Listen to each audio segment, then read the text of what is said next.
নমস্কার বন্ধুরা, স্বাদে গন্ধে ভরপুরে সবাইকে স্বাগত। আজকে আমি তৈরি করব ছোট থেকে বড় সকলের পছন্দের একটা ডেজার্ট। আর গরমের সময় খাওয়ার শেষে ঠান্ডা ঠান্ডা ডেজার্ট খেতে ভীষণই ভালো লাগে। চলুন রেসিপিটা দেখা যাক।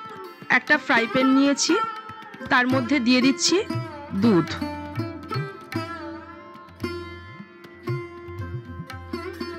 এখনো গ্যাসটা আমি অন করিনি। আমি এখান থেকে হাফ কাপ দুধ তুলে নিচ্ছি।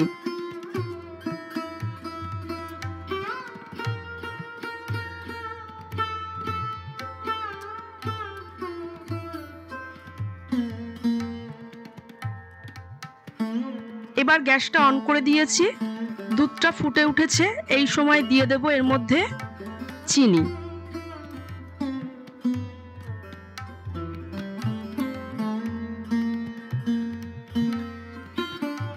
এবার দিয়ে দিচ্ছি বড় চামচের 4 চামচ চিনি। চিনিটাকে দিয়ে আমি মিনিট 3 ফুটিয়ে নেব, এতে দুধটা একটু ঘনও হয়ে যাবে।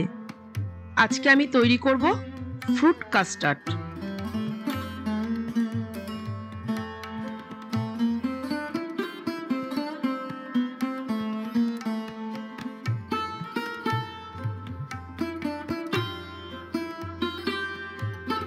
দুধটা ফুটতে শুরু করেছে, এই সময় আমি কাস্টার্ড পাউডারটা গুলে নেব। আগে থেকে তুলে রাখা দুধের মধ্যে আমি দিয়ে দিচ্ছি 2 চামচ কাস্টার্ড পাউডার। এখানে আমি ভ্যানিলা ফ্লেভারের নিয়েছি, আপনারা যে কোনো ফ্লেভারের নিতে পারেন।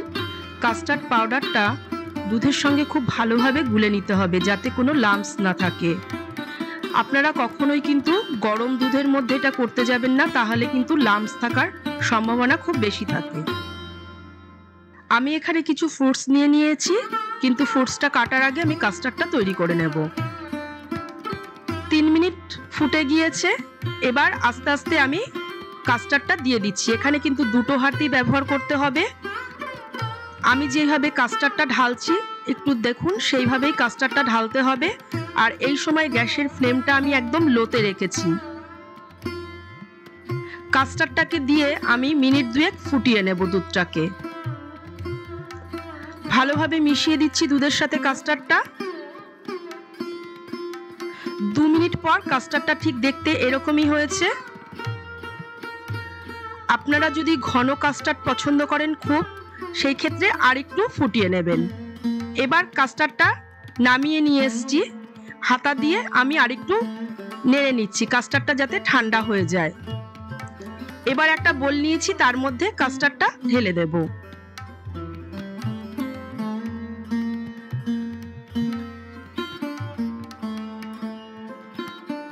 এবার একটা ক্লিন র্যাপ দিয়ে আমি কাস্টার্ডের বাটিটা ঢেকে দেব, দিয়ে 2 ঘন্টা মতো ফ্রিজে রেখে দেব ঠান্ডা করার জন্য। আপনারা যে কোনো ঢাকনা দিয়ে কাস্টার্ডটা ঢেকে দিতে পারেন।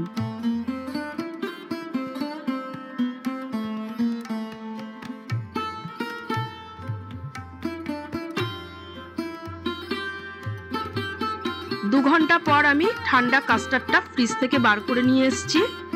এবার ফ্রুটসগুলো কেটে নেব। ফ্রুটসগুলো আগে থেকে কাটিনি, ফ্রুটসগুলো একটু কালো হয়ে যেতে পারে। আপেলটা আমি কেটে নিচ্ছি, কারণ আপেল আগে থাকতে কাটলেই কিন্তু আপেলটা কালো হয়ে যায়।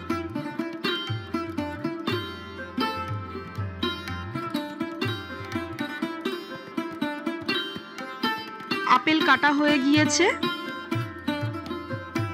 এবার আমি কিছু আঙ্গুরও টুকরো করে কেটে নিয়েছি, আর একটা বেদানা ছাড়িয়ে নিয়েছি। ঠান্ডা কাস্টার্ডটা একটু ঠিক হয়ে গিয়েছে, আমি একটা চামচের সাহায্যে এটা নেড়ে নিচ্ছি।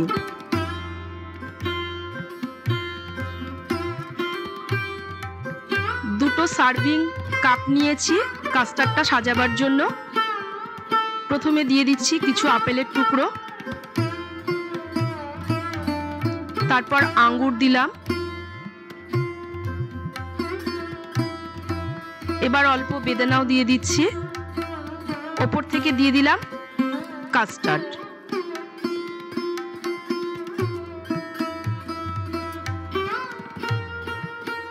আবারও ওপর থেকে আমি ফ্রুটস দিয়ে দিচ্ছি।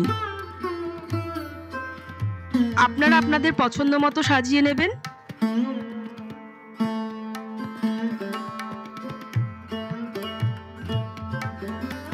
এবার বাকি কেটে রাখা ফ্রুটসগুলো আমি এই কাস্টার্ডের মধ্যে দিয়ে দিলাম।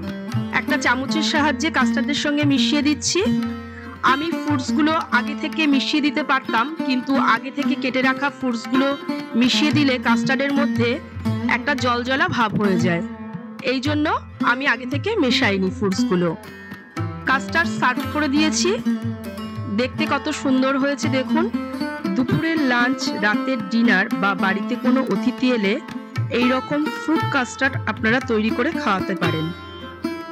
আমার রেসিপি যদি আপনাদের ভালো লাগে তাহলে চ্যানেলটি সাবস্ক্রাইব করার অনুরোধ রইল।